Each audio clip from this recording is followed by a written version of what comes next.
I would define resiliency as the ability to recover or withstand an event not under the control of the population.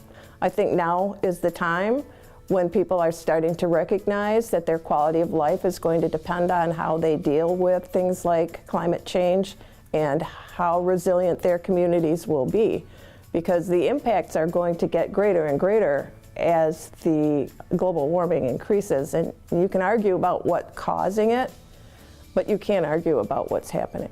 Well, resiliency, I would say, means to these communities building on their assets, looking at their strengths, because they do have a lot of strengths there. They are capitalizing on those assets to then move forward with a set of strategies that can then advance them towards long-term sustainability, both economically and environmentally. One of the things that's happening in the climate adaptation world, which I think is generally very positive, is that they're mainstreaming the ideas, the need for change and planning into the master plans, into sustainability plans, into documents so that they're not standalone climate adaptation plans.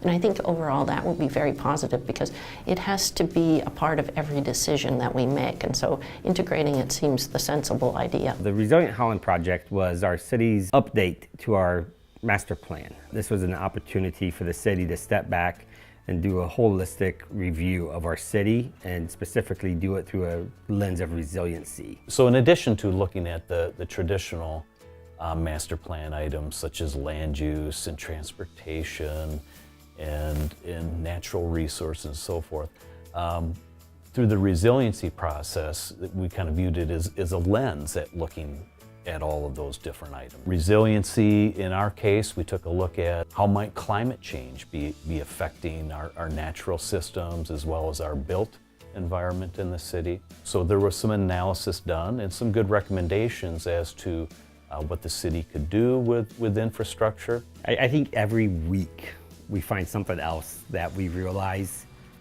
that's not what we set out to do with the plan, but it's springboarding into additional information. It's becoming a great resource for us.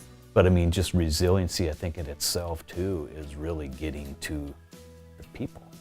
I mean, that's how much more resilient can you be than really trying to understand how are these things impacting people's lives. I definitely believe that this is work that could be incorporated into non-grant funded projects, because I actually believe that this is the next wave of planning. So I really see this as the style of planning that we should be doing now and into the future, because again, what it does is it really looks at, has a deeper analysis of what the future might look like for a community, and then addresses a set of strategies that could really respond to those changes.